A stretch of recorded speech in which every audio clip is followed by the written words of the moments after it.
Iya. Kita pernah ngalamin di tahun sekitar 2014-2015 lah. Itu diserang, dikirim dalam tanda kutip yang kayak masuk akal nggak masuk akal, tapi terjadi gitu loh teh. Kayak yang diserang gue gitu, yang diserang gue dengan sakitnya gue gitu, sampai ada momentum kita mau pisah, ada sampai momentum kita saling ngejelekin satu sama lain di depan.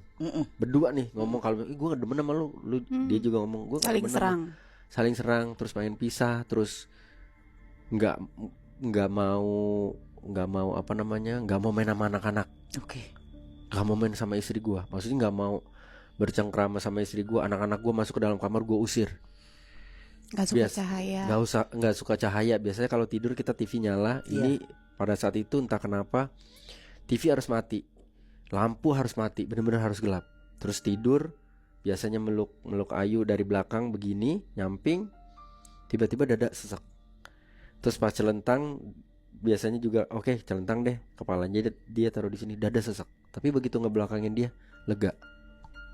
Dibikin panas. Berantem terus. Itu selalu ya. Selalu. Terus kayak ada satu masa saya lagi lagi hari apa ya waktu itu, hari Jumat atau hari apa gitu. Saya lagi celana pendekan gitu teh. Istri saya datang sama temennya, kebetulan guru ngaji lah. Lagi mau kajian apa gitu, saya lupa. Tiba-tiba bilang ya ke bunda ya, suami kamu kenapa? Boleh gak izin saya mau mandiin dia gitu kan. Terus begitu istri nyampein ya bun, gue nolak tuh, kayak sebagian di badan gue tuh kayak nolak, ngapain sih gitu. Ya udah deh gitu, tapi badannya nolak, tapi kayak udah deh gitu. Nah dimandiin lah. Nah pas dimandiin tuh gue nggak tahu diapain gitu, pokoknya dimandiin lah ya. Itu berasa banget sih teh, badan kayak ada sesuatu yang keluar gitu. Tapi nahan tapi kayak wah gitu. Ayu yang ada suara. Iya. Nah, kayak aku ngedengar suara kayak macan ya. Macan tapi kayak gimana sih kurang geraman. Iya gitu lah ya geraman. Sampai loncat ya. Wah udah tuh udah sampai ada beberapa orang datang mencoba membantu gitu kan. Terus kayak ya on off, ada hilang sampai ada yang misalkan ngasih tahu ya bun ya, kayak lu mau tahu gak orangnya siapa gitu. Nah gue nggak mau tahu teh, nggak gue nggak mau tahu karena menurut gue itu urusan lu sama Allah. Tapi ketika alhamdulillahnya sudah hilang, gue nggak tahu juga, mungkin karena gue melawan sendiri dengan sholat gue, dengan ngajinya gue. Itu ada satu masa teh, dari sholat Jumat dari masjid ke rumah jalan kaki, emang dekat kan. Tiba-tiba aja teh, ya Allah, makasih ya, gitu. Ngomong, makasih ya Allah, makasih buat orang yang sudah punya niat jahat sama gua dan ngejahatin gua. Makasih, gua maafin lu, gua terima kasih sama lu. Gara-gara lu mungkin iseng sama gua jadinya deket sama Allah. Gua makasih banget sama Allah. Gua nggak dendam sama lu, gua nggak mau cari tahu lu siapa, gua nggak marah sama lu. Makasih, cuma gua malah mau ngucapin makasih. Udah, dari situ sampai sekarang alhamdulillah kayak ya udah selesai. Nah, dengan kasus kita itu termasuknya apa? Karena guna-guna. Nah itu tuh aku pengen tahu apa bedanya guna-guna, teluh, santet dan teluh. Kalau untuk guna-guna memang kenapa namanya aja udah guna-guna ya. Menggunakan akal pikiran, menggunakan hati kita itu untuk perang dulu. Sebenarnya itu teror. Pak Wendy itu belum dibilang sakit, belum. Itu masih teror, masih panjang. Itu masih panjang. Nah, kebanyakan orang-orang yang kena teror kayak ginilah karena nggak mau deket sama Allah. Udah kayak ya udah pasrah, kayak pisah ya akhirnya pisah.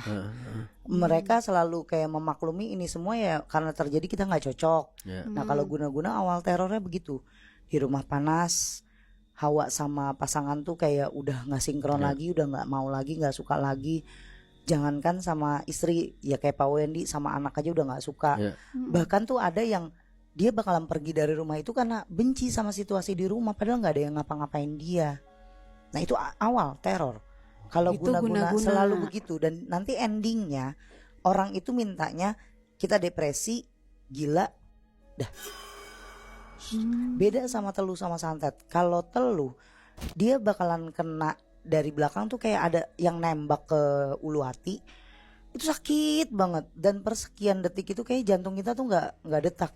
Nah, kita ngalamin kejadian sakit-sakit yang parah. Cuma gak yang bertahun-tahun. Kalau teluh itu kayak kita didiagnosa dokter tiba-tiba kanker. Sakit, memang perut kita tuh dibikin sakit. Apa itu sakitnya yang bener-bener sakit banget. Terus kayak dubur kita keluar darah, terus mulut kita muntahnya muntah darah.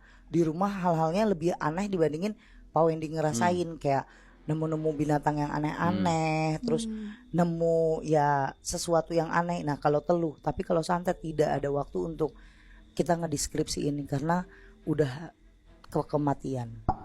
Level udah paling atas. Udah paling atas, yaitu ya kayak kalau kita lihat di TV, ibaratnya dia muntahnya ada darahnya, rambut, terus ya keluar yang aneh-aneh. Nah itu udah santet. Dan di tahun 2015 sampai sekarang saya belum pernah nemuin lagi. Dan saya pun belum pernah lagi disuruh untuk santet, karena santet itu biayanya mahal dan banyak kayak apa ya, sajen dan beberapa kebutuhan untuk ngerjain orang itu susah untuk dicari. Tapi di zaman saya di 2011 sampai ke 14 ini itu banyak banget. Cuma Pak Wendy 14-15 kan tahunnya. Bukan 14. Saya Pak Wendy. Nggak ada yang datang soalnya. Nggak ada. Bukan saya. Saya dari tadi mikir 14 lagi masih nerima orderan saat itu. Jangan-jangan aku dicurigain. Iya. Karena ada satu orang nih yang bantuin gitu. Dia bilang yang ngirim tuh 3 orang. Yang satu di sini, yang satu di sini. Nah yang satu di sini. Nah yang terakhir nih, yang paling jauh ini puncaknya, maksudnya ibarat kata gurunya dari yang ini sama yang ini. Nah terus aku ngomong, saya ngomong kan, ya gimana itu? Udah tenang. Gak tahu ya pada saat itu sih yang ngebantu saya bilang gitu, tenang.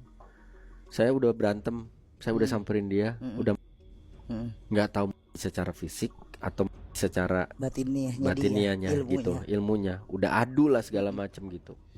Bahkan saya sampai nanya gitu, ini 2014 loh, kok masih ada aja yang kayak gini-gini gitu. Ini si bodoh ini bertanya gitu. Terus dia ngejelasinnya gini, Mas, nggak tahu bener nggak tahu salah ya, menurut dia ngomong, Mas, justru kedepannya akan semakin banyak.